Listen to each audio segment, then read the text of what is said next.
سلام، وقتتون بخیر. امیدوارم که حالتون خوب باشه. خب امروز میخوایم بریم سراغ جنسیت ها که اشیای ما یه سری جنسیت های متفاوت دارن. حالا یه سری هاشون ممکنه از جنس شیشه باشن، یه سری هاشون ممکنه فلزی باشن، نمیدونم سفالی باشن، جنس های مختلف دارن. ما امروز میخوایم درباره ظرف‌های شیشه‌ای همونطوری که مشاهده می‌کنید با هم نقاشی بکشیم و صحبت کنیم. خب ظرف‌های شیشه‌ای یه اصول خاص خودشونو دارن، همیشه یه لطافتی دارن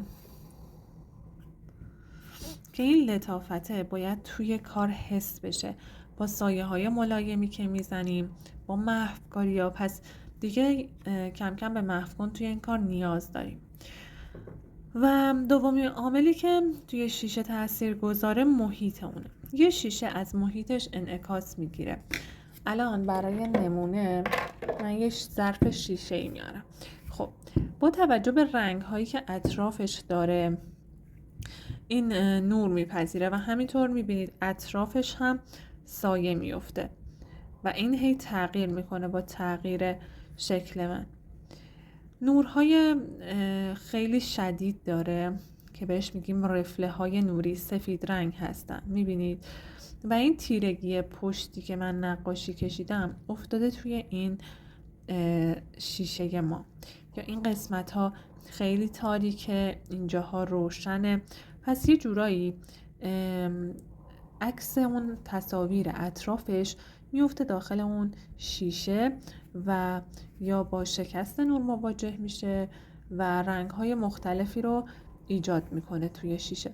پس توی شیشه هم سایه داریم، هم نیم سایه داریم، هم نور شدید داریم. خب من چند تا نمونه، یعنی 2 تا نمونه از ظرفای شیشه اینجا کشیدم.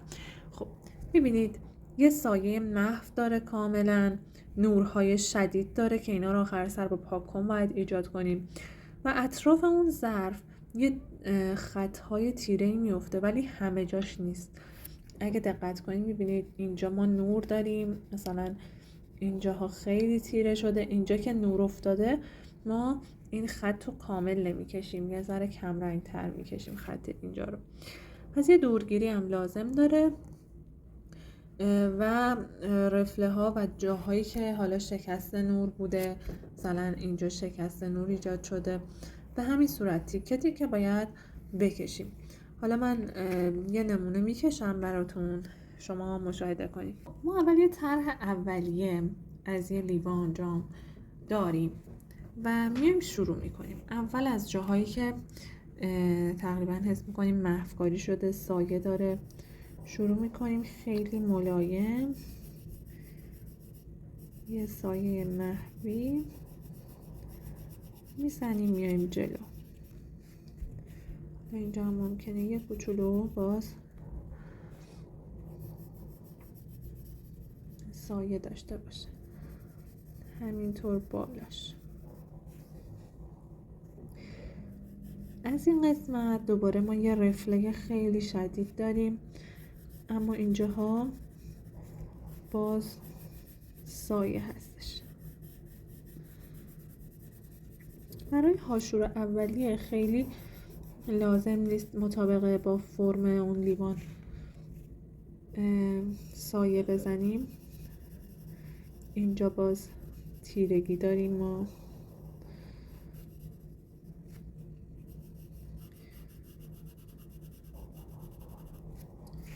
به این صورت این قسمت های پایین لیوان چون اکثرا دوجه داره هست، یکم هم تیره تره، هم یه جورایی اجتماع شکست ها هست، هم نورهای شدید داره، هم سایه های خیلی پررنگ. خب محوکنمون رو بر میداریم، شروع میکنیم به آرومی سایه زدن.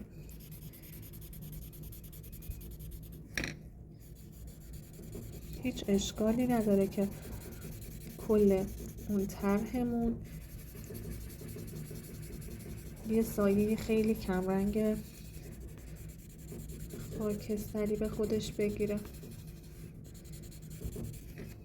این برم همینطور. اینجاها رو طبق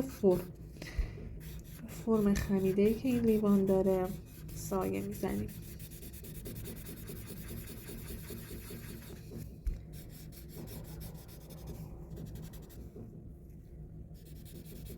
اینجاها خیلی کم رنگه، اینجاها هم همینطور.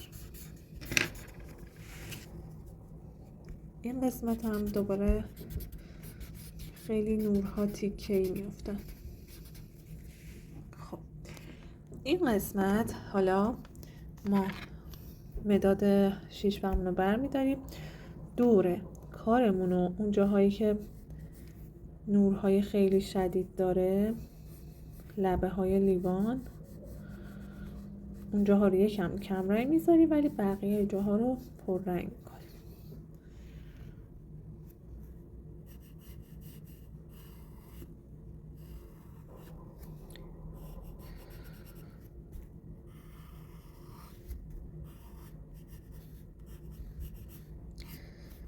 داخل اینها هم چند تا خط می‌ندازیم.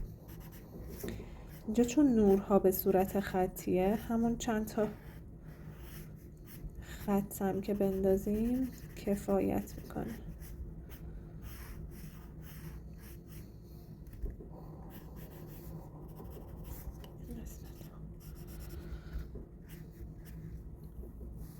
خب دوباره میایم این قسمت بالا، اگه جایی پر رنگ تر هست دوباره نورش رو سایه‌اش رو اضافه میکنیم.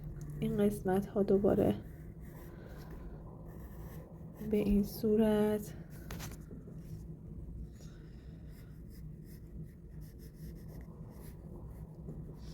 یه چند تا هم خط داخل اینا هست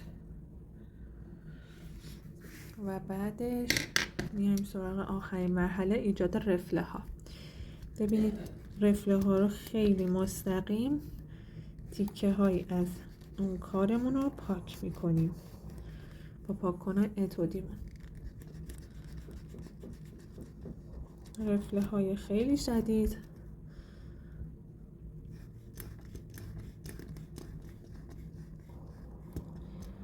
به این صورت.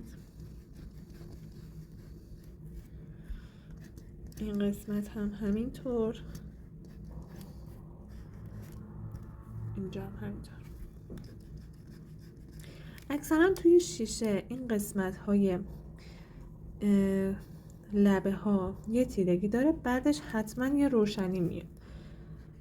حالا یه ذره اینجا هم همینطور این روشنیه دیده میشه.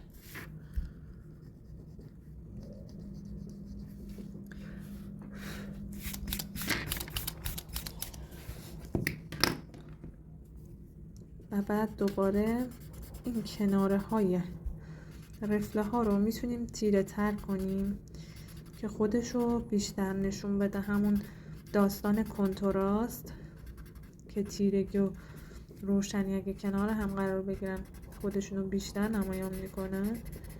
اینجا هم همین به کار میبره.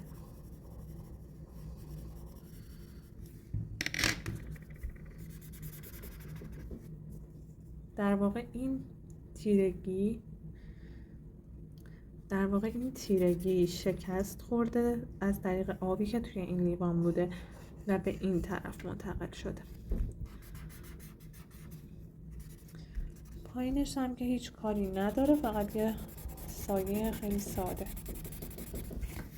این هم شد ظرف شیشه ما.